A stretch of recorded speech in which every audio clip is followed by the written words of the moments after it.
Hey Waffle Gang, I do hope you are well. My name is Mark and today we're checking out some more Reddit stories, and if you do love a Reddit story, why not consider hitting that like, subscribe, maybe that notification bell too, and let's crack on with today's first story. Much love, guys. Now, today's first story comes from Awkward Reaction 571 from the Am I the Arsehole Here subreddit, and it says, Am I the arsehole for ditching my girlfriend at a restaurant, which contributed to her failing a probationary period at work? I, 27 male, have been in a relationship with my girlfriend, Cindy, 26 female, since university. Last September, Cindy's company went under.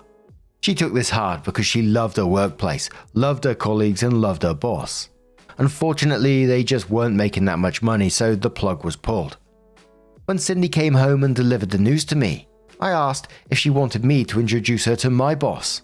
Having the same major, we work in the same field, and my company is almost always hiring. Cindy said yes, and I text my boss on the spot. After delivering her CV to him and a short interview process, she was hired in a 3-month probationary position. I was really excited to be working with Cindy. We could save money on gas by carpooling, spend more time together, and have lunch together too. Unfortunately, things did not pan out. To be frank, Cindy was a horrible employee. She showed up to the office 15 to 20 minutes late virtually every day. I had to give up on carpooling with her because I have a morning meeting and I need to get to work 15 minutes early every day. Cindy's favorite activity at work was opening up a blank Google Doc and looking at her phone under the desk. The hour we get for lunch was often an hour and a half for Cindy, and she really accomplished nothing in her time there. This continued for 3 months. Last Monday was a rare occasion where Cindy was actually ready on time to go to work together. Perhaps this was because of my gentle urging for her to get her shit together, or perhaps it was because her probationary period was ending soon, but we were able to carpool. We went out to lunch together and Cindy ate way too slowly. I was looking at the clock and encouraging her to get a move on, but at the end of the meal, right when we had to leave to make it back on time, Cindy decided she wanted another refill of her soda. I told her time was up, but she was adamant that she absolutely needed another refill. To make matters worse, the restaurant was crowded and we couldn't flag down a server. I put the cash for the meal and a tip on the table, and I told Cindy that I was leaving, with or without her. Cindy played chicken with me here, thinking that if she refused to move, I'd have no choice but to wait. But I walked to my car and drove back. Cindy showed up 20 minutes later, visually flustered. The restaurant was a 10-minute walk away, so I'm pretty sure she did end up getting her refill. She's been furious with me since. Last Friday, Cindy got her final judgment for a probationary period. Due to poor punctuality and general lack of direction, my company decided not to hire her for a full-time position. Cindy blames me. She says I made her late and that I ruined everything. Last night she asked how she was supposed to pay her part of the rent without a job, and I responded, yes, that's a good question. How will you be paying? This threw oil on the proverbial fire. Now she doesn't even want to fight about it anymore. Was I the arsehole for what I did here? Absolutely not the arsehole in this situation. It's a simple case of actions have consequences. She's facing those now. And I'm not saying you shouldn't put in effort all the time at your work. If you're going to put in 110%, your probationary period is the time to do so. But a commenter says, this is going to sound crazy, but she may have been intentionally dense about getting back from lunch on time, knowing that OP would leave without her.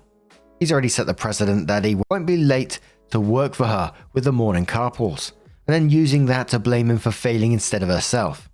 With how she acted at work, she might still be self-aware enough to realize she wasn't going to be kept on, so this could have been a plan to guilt OP into not pushing her too hard about the rent. It sounds like they live together. I know that seems a bit nuts. I've just known some really manipulative people that I could see doing exactly that scenario. OP quotes that comment and says, I honestly don't understand how any reasonable person would expect to pass the probationary period to a job after being chronically late and screwing around on Instagram all day at work. Commenter says, not the arsehole. Your girlfriend failed her probation all by herself through consistent unprofessional behavior. You even got her the job in the first place. One 20-minute tardiness incident didn't tank her employment. The daily 15 to 20 minute lateness, extended lunches, and phone browsing for 3 months did. She's looking for someone to blame because it's easier than taking responsibility. You leaving her at the restaurant was just a natural consequence of her poor time management. She gambled that you'd enable her behavior and lost. The fact that she's now trying to guilt you about the rent is manipulative. She had 3 months to prove herself and consistently chose not to. Her employment status is 100% on her. Time for her to learn some accountability and stop blaming others for her failures. Another commenter says, guess you found out why that company went under. Not the arsehole. Opie says, honestly, yeah, I kind of understand now why she loved her old company so much. I probably should have seen the signs earlier too, despite both of us starting work at 9 and her old company being farther away than mine. I cannot recall a single day that she left after me. Even one time when I was running very late due to stomach issues, I distinctly recall leaving at 9:05 with Cindy still doing her makeup. So sometime later, Opie came in with her update and said, last week, I, 27 male, talked about how my girlfriend, Cindy, 26 female, blew her probationary period for a job I got her completely. She was chronically late, unproductive, and she took 90-minute marathon lunch breaks. She claims that I sabotaged her because instead of being late when getting back to work, I left her at a restaurant when she wanted another refill of her soda. Anyway, Cindy decided that she was going to take some time off of work for her mental health, knowing that she had absolutely no savings. I asked how she was going to contribute to rent, groceries, and utilities, but Cindy said that wasn't my concern. I decided to be upfront and flat out tell her not to expect me to financially support her. She responded by calling me a low provider, whatever that means. It's also not right because I'm more of a no provider. I'm not into arrangements where I financially support a woman for companionship.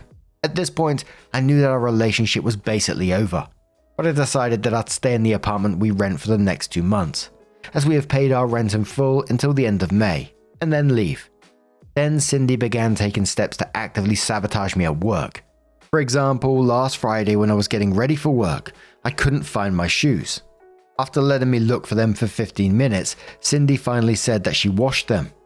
I'm fairly sure Cindy has never washed anything other than a plate or her own laundry, but on Friday morning she abruptly decided to wash my shoes. Right. They were soaking wet. I had to wear an old pair of Crocs that were 2 sizes too small to the office that day. On my way home, I bought new shoes and kept them in my car. Then Cindy began spamming me with texts during a meeting on Saturday, one I had told her I was having, saying there was a guy banging on our door. She insisted I need to come home right away. I checked our Ring camera and saw nothing. When I texted her back saying so, she said it must have been the neighbor or something. It's worth mentioning here that I can see the neighbor's door on the camera too, and nobody was banging on it either. I got the picture of what's going on, and realizing the next escalation would be having my tires slashed or brakes cut. After work that day, I went back to our apartment, grabbed my belongings and left. Cindy naturally went off the rails, but I got out safely. Now I'm at my buddy's house for a few days until I can find a new living situation. Thank you for all the advice you gave me. I'm sure this can act as a cautionary tale in various ways. Unfortunately, I'm kind of out of it after all this drama, so I'll leave that part up to you. Commenter says, thank you for the update and good luck during this transition. If you haven't said anything to your boss, you might want to update him and her just in case she continues to try and sabotage your work. Another commenter adds and says, and the landlord, OP doesn't want to be on the hook for any damages Cindy does over the next couple of months. Someone says OP needs to let the building manager know he moved out because of domestic abuse. Many places now have it where you can break a lease without penalty if leaving an abusive relationship. They also need to let them know that they've left just in case the extra decides to destroy the place and leave them on the hook for everything. Another commenter says, jumping onto this to say that in my state, anyone with an active restraining order can, by law, break any lease at any time, with no notice and no penalties, regardless of what's written in the lease. I'm not sure that OP will be able to get a restraining order just yet. As terrible as that sounds, because it definitely sounds like he could use one. But it's something to keep in mind, should things escalate further. Another commenter says, turns out she put more effort into sabotaging OP than she ever did into that job. And the last commenter said, some HR departments have safety plans for domestic abuse. Consider using it if it's available. Gee whiz, what an absolutely nightmare situation, and I'm so glad that OP is out of it at the same time. It just felt like it was escalating there towards the end, didn't it? I hope she stays away from OP and just leaves him alone. Holy moly. What do you guys make of this one? Let us know your thoughts down in the comments below. And let's move on to another story. Now, our next story, it comes from Frosty Engine 358, and it says, am I overreacting from being upset that my 30 female mother-in-law, 65 female, and my husband, 33 male, made a huge decision without me? For clarification, I'm beyond angry with both of them. I know they both had good intentions, but my thought process is currently, how fucking dare you? And I need to know if I'm being unreasonable or if I'm justified before I approach a conversation about it. For context, my husband is very nonsensical, very hardworking provider type man. He is stubborn and will not do anything he doesn't want to. So it's not like he was trying to please his mum. His mum is very blunt and in-your-face honest. Neither of them are manipulative or conniving in any way, and they're very good people. I have an amazing relationship with both of his parents. This is so out of character for them. I know they have good intentions, they just did this all kind of backwards. As for myself, I'm anxious and easily stressed. I've lived a hard life and have had a lot of choices taken from me in childhood, and now need to be included in decisions, and I need to feel like it's equal in order for me to be okay. With that being said, I'm also very honest and blunt and in your face. I'm not submissive by any means, and do not shy away from confrontation. I'm currently not in a stable work environment. Job loss seems to be just around the corner. If you stay up to date with news, then you'll know what I mean, but I have to be careful of what I say in regard to it. With that being said, our lease on our rental is coming up soon, and we were wanting to buy a house, but it just seems to not be the time. We were looking at other rentals. Well, his parents bought a rental house and asked if we wanted to rent it. His mum messaged me about it first, and I said, I didn't think it was a good idea. Later that day, I'm assuming but have no confirmation on timeline of this, she called my husband and they both agreed that we would. He messaged me prior to agreeing with her, and I again expressed that I didn't think it would be a good idea due to the current circumstances. I didn't outright say no. I did leave it up for debate, but I said I didn't think it was good. Well, after they both asked me, they both went around me and agreed we would. My husband didn't tell me this happened until a couple of days later and dropped it casually to me and said, I know you said no, but that was silly. I'm fuming, raging and shaking. I want to revert back to lashing out, but know that I cannot. It has been 2 weeks and I have yet to get to the point where I can communicate healthily. But it needs to be addressed, so I'm going to try my very best tonight. Am I overreacting? I feel like I was told, you silly girl, let the adults make the decision. Just sit down and be a submissive wife. Obviously, that's not what was said, nor what he meant, and I know they had good intentions, but I'm so angry, I'm finding it hard to focus on that. Am I overreacting for thinking it's absolutely insane to bypass me, leave me out of the conversation, and take my choice away entirely? In addition, how can I approach this in a way in which I won't destroy my relationship? Because at this point I'm feeling vindictive and petty and I don't want to hurt his feelings, but also not entirely sure if I can bite my tongue once I let the dam loose. Now this one's pretty simple for me, and that it's a joint decision. It needs to be made jointly, and it's just as simple as that. And I can totally understand why you would be pissed off if someone said to me, I know you said no, but that was silly. I'd feel the same as you. But OP responded to a few comments on this. Someone said, sounds like a conversation must be had. You're a partnership, and with that, decisions should be agreed upon, or at the very least, discussed. Is renting your mother-in-law's place cheaper? OP said, it's more expensive, which was a lot of my concern. The same commenter replied saying, with potentially losing your job, I wouldn't be happy with this decision to rent something more expensive. I think ultimately you should speak with him and really see where his head was at. But also, he needs to understand that you need to be included in life decisions. OP says, that is the biggest thing for me. I may lose my job soon, and taking an increase in rent, regardless of with his parents or not, is not a good decision. I've been independent since I was 15. It cannot be expected by anyone that if I lose my job, they'll help float us. I've already been looking to get out prior to losing my job, but the job market isn't great, and I make good money, so most jobs in my area will be a huge pay cut. It's better than nothing, but would come with lifestyle changes for sure. I know they both had good intentions of, it's better to be renting from them rather than a major corporation since they're family.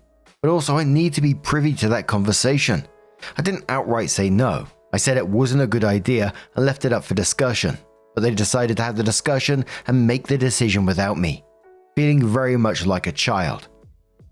OP responded to a deleted user and said, "It's not renting from them that's the major life decision. The issue lies with the fact that it's a move, and rent would be more expensive with them. I'm in a marriage that requires equal financial decision making when equal money is put in." Moonlight Vixen says, "Not overreacting, especially as it's more expensive. Renting from family is a bad idea to begin with. Would also be very upset if they went behind my back with this decision. I could maybe handle it, a big maybe, if the rent would be cheaper. I do think it warrants a discussion between you and hubby, but maybe walk away if things get too heated. I don't know why your hubby thought increasing your housing costs would be a good idea with your job worries and the economy in general right now." OP says, "Yeah, it definitely isn't ideal, but I have seen how good landlords they are for their other rental properties.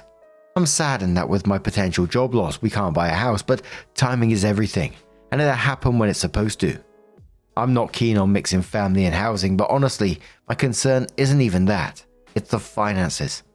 I definitely agree a discussion with him needs to be had, but my shyness to that is not knowing if I can keep it together enough for it to be healthy communication. Luckily, I do know when to walk away, so I'm definitely going to have to bank on that. Heading to my parents later to shoot my gun and hopefully burn off some anger beforehand. Wish me luck." Twilight says to the OP, "A home should always be agreed upon. You can still tell him you don't want to and ask him to look at other options with you, as where it may seem silly to him, it's not to you. You might not realize your standpoint. Just be an adult and sit down and be like, hey, I get you think it's a good idea, but I do not, and lay out why you think that. I do feel like you taking this and feeling vindictive and petty is a little wild, but each to their own. I feel like your intro already says that he doesn't treat you like you should be submissive and knows your personality, unless there is something else." OP says he does not. He's an amazing partner outside of this, and I know for a fact he made this decision to take the stress off, but it inadvertently added more and made things harder for me. I have an amazing marriage. This is the first major issue, and we have been together for many years. He knows me very well, which is why I know he was trying to help. I have a tendency to take things too far sometimes. The pettiness is ridiculous at times. He's never been on the receiving end of it, and I'm trying to avoid him ever being on the receiving end. When I get hurt, my initial thought is to lash back. I'm self-aware enough to know this, and that's why I wanted second opinions on whether I was justified and what was too much. Thank you for your input." So OP came in with her update and said, "Okay, so thank you all for the words of advance and the validation. I sat with my anger and hurt, and I had a therapy appointment that helped me immensely. I was able to get to a point of understanding and started problem solving. I was very distant and reserved the last 2 days, trying my best to separate the hurt from anger, find the root of what triggered that within me. I was able to, which allowed me to get to the point where I can problem solve. I came up with a solution for all of my hesitancies, and then I told him I would like to talk. I shared how it made me feel, being excluded. I told him why I reacted the way I did, and I had to distance for a couple of days while I figured my stuff out. I told him I never wanted to get to the point where I let my trauma hurt him. Was very apologetic, explained that I never said no. Just that I didn't think it was a good idea, and that I would have appreciated if he had come to me with his thoughts so we could figure it out together. He apologized again and expressed that he sees how it was wrong of him, explained that in the moment he didn't see it as excluding me, but that he was trying to help. I validated that and let him know that I appreciated him trying to help, and I am thankful for that, but that I need to be included in these decisions. I talked to mother-in-law, and apparently she threw the idea to him to get his thoughts just like me, and she wasn't aware a decision had been made. She thought we were talking about it, and we would look at the house and let her know. He must have told me yes, we're moving, and told her he would figure it out and let her know. She said she would help me with getting the kids to school 30 minutes away for the last month of school, so they don't have to switch school so close to the end of the year, which was a major concern for me. I feel reassured there. I'm very happy to know my assumptions of her not doing things to go around me were correct. I raised concerns of my potential job loss, to which he says, you can work part-time for a while to do your schooling and focus on getting the kids to and from, and it'll be fine. When you're ready, we can talk about you going back to work, but I see this as God giving us the opportunity to let you follow your dreams, and I want that for you. I want you to be free enough to do your schooling. My goal isn't for you to contribute equally.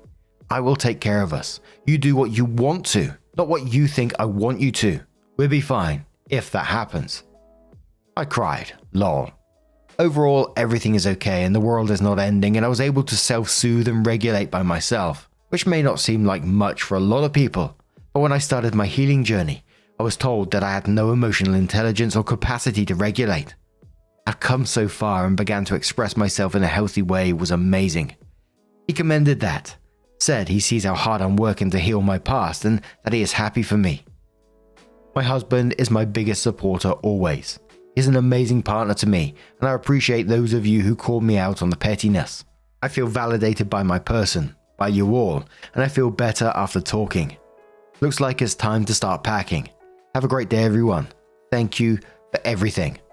And on that post, there was a lot of people saying, communication wins the day, all that good stuff, and it seems to be working out. OP's working on therapy, etc., etc. Other side of things, people saying that they don't think this was a happy ending, that basically OP's being gaslit into buying into their idea, that OP's still not been seen as an equal in this, and in general, maybe everything isn't as good as it seems. But what do you guys make of this situation? Let us know your thoughts down in the comments below, and let's move on to another story. Our next story comes from Particular Farm 9295 from the Am I the Arsehole Here subreddit. It says, "Am I the arsehole for not supporting my partner's desire to be a stay-at-home mum when I supported my ex's desire to be a stay-at-home mum? I, 44 male, have been dating a woman, 35 female, for 2 years. I have 3 kids, 18 male, 16 female, and 14 male, from a previous relationship. My girlfriend has none. We've discussed moving in together and starting to have kids, both of which I fully support. But she is now indicating that she would want to be a stay-at-home mum. She mentioned it for the first time last week, and I guess I made some facial reaction. She asked me what was wrong, and I downplayed it. Last night was our weekly date night. I was just completely honest with her about my feelings on it. I generally do not like either parent being stay-at-home. I think parents who are stay-at-home are high risk to lose themselves and their kids. I think it is generally better for kids to spend time around other kids who are not family. It creates a social and financial dependence of the stay-at-home parent on the other parent, and it can create guilt for the working parent if they express they are unhappy." She brought up the fact that my ex was a stay-at-home mum for 8 years. I told her I was young and stupid and I would never agree to such an arrangement now. Plus financially, my ex being stay-at-home made sense because she did not make enough to justify the considerable cost of childcare. That is not the case with my girlfriend, who is an engineer with a PhD. She brought up that we could easily afford to live our life on my income alone, which is true, but I still oppose it for reasons I outlined. Well, as you can probably guess, she is pretty pissed off that I'm completely opposed to the idea, and our date ended on less than good terms. So I'm wondering, is there something I am missing? Am I the arsehole? Historical Hall comes straight in and says what you're missing is that she isn't the one for you. Let's Get This Party On says, honestly, your kids are grown. She's 35 and wants to just be a mum. Sounds like you have different wants and needs in life. Hashtag to the face says, mine are the same age as the kids, and her too, with a married man 13 my senior. I don't think I could do it again this old. 4 months after that post, OP comes in with an update and says, about a month after my post, my now ex-girlfriend and I spent the weekend together discussing all of our perspectives. She wanted to be a stay-at-home mum a minimum of 5 years. She emphasized she may decide she wants longer, but at minimum 5 years. I proposed a compromise of doing it for 30 months and then seeing where we are. That was not acceptable to her, so I told her we are incompatible and should break up. She was upset, but understood. Around Valentine's Day, she reached out to me and said she can compromise on the issue. I told her I thought it was best that we remain broken up. This past week, I got a very angry text message talking about how you wasted my time, you piece of shit. I've officially blocked her. So that is where things are. Dr. Social says, I mean, this is for the best. There's guys out there that wants basically a stay-at-home mum and others that don't. There's a little compromise on that, and she should find someone that wants to support her. It was never going to end at 30 months or 5 years. the goalpost will just move on, and you'll both resent each other. Good luck. Nyan Kitty says, now would be a perfect time for a vasectomy. Your other two kids will be 18 in a few years. Prudy says, never mind that her plan to take 5 years out of the game as an engineer would be intentionally self-sabotaging and make her very unemployable compared to the others competing for any position she would be half-heartedly applying for to re-enter the field. But now, what do you guys make of this situation? Do you think that would have worked out? Resentment building? Do you think it would have been wise for them to have children? Let us know your thoughts down in the comments below. And just a huge thank you for being here today, getting involved in the stories, your love, your support, your time. It always means the absolute world to me. So thank you so much for being involved. Truly, thank you so much. And I'll see you in the next one. Take care and much love.